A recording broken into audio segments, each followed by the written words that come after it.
This is now the Scott Reid couch. Instead of the Lloyd Robertson living room, or the boardroom, we got the Scott Reid couch. Scott, good to have you here this morning because really, we normally talk to you about different levels of government, the three big stories.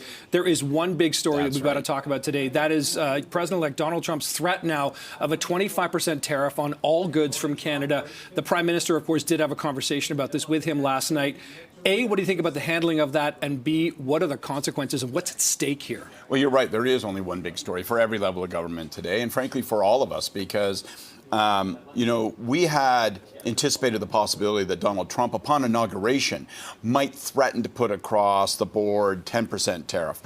Now he's talking about 25%. We're talking about literally hundreds of billions of dollars. We're talking a massive tax on every barrel of oil, every bushel of wheat, every good, every service that would be crossing into the United States from Canada. And so the stakes are incredibly high. I think, the Prime Minister, from my perspective, getting on the phone immediately to Trump is an important thing because you want to try to get a read of him to the degree to which you can. Is this more really aimed at Mexico or Canada?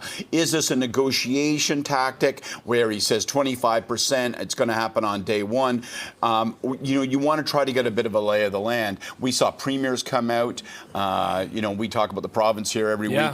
And, Doug Ford was fast to get on Twitter and say, listen, the Prime Minister needs to call all the premiers together. We need a Team Canada approach. This is going to dominate our politics and our economics for the next number of months. Can you imagine, and I ask you specifically because you were in a Prime Minister's office, when something like that comes out, 7 o'clock on a Monday evening, suddenly a president-elect says something like this, the chaos that would have swirled around the PMO, et cetera, what would that be like, an event like that, just kind of like a bolt from the blue?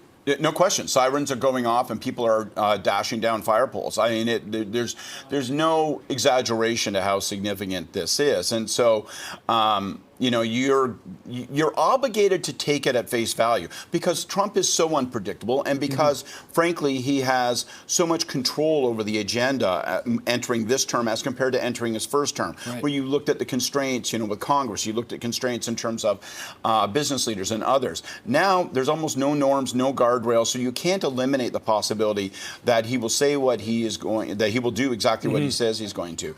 A couple of things from my perspective that are really important. First, Doug Ford's calling for a Team Canada approach. Canada has talked about a Team Canada approach, but in part, Donald Trump is attempting to break up the Team Canada approach. He is attempting to pit Mexico against Canada, but he's also attempting to pit, the oil patch and Alberta against central Ontario, central Canada with Ontario and Quebec. So, for example, everyone comes to on bended knee. We want to try to find an exemption. We don't want to have a 25% tariff. Fine, I'll relieve it on your energy. However, I want massive gives with respect to agriculture. Now, the Premier of Quebec is going to go crazy, and the Premier of Ontario. Let's talk about EVs. I don't like EVs, so I'm going to eliminate all those subsidies that help support the creation of, basically the new auto pact. What's that going to mean for Doug Ford? Doug Ford may find himself, even as he calls for a national approach, pitted against his fellow premiers like Danielle Smith in Alberta. And that, in part, is Trump's strategy. Divide and conquer, force people to their knees. And by the way, one other, doesn't NAFTA, USMCA, shouldn't that provide us a protection? It's supposed to be guaranteed access to their market. So how this can even occur without being in violation of that trade treaty is unclear at this time. Let me ask you this, and you brought up Doug Ford a couple of times, and he talked about that Team Canada approach. We also know there are so many rumblings about potentially an early election next year. Does this speed up that urgency? Because if suddenly this happens, suddenly these tariffs come into place, the economic ramifications of this won't look good on an incumbent government, presumably.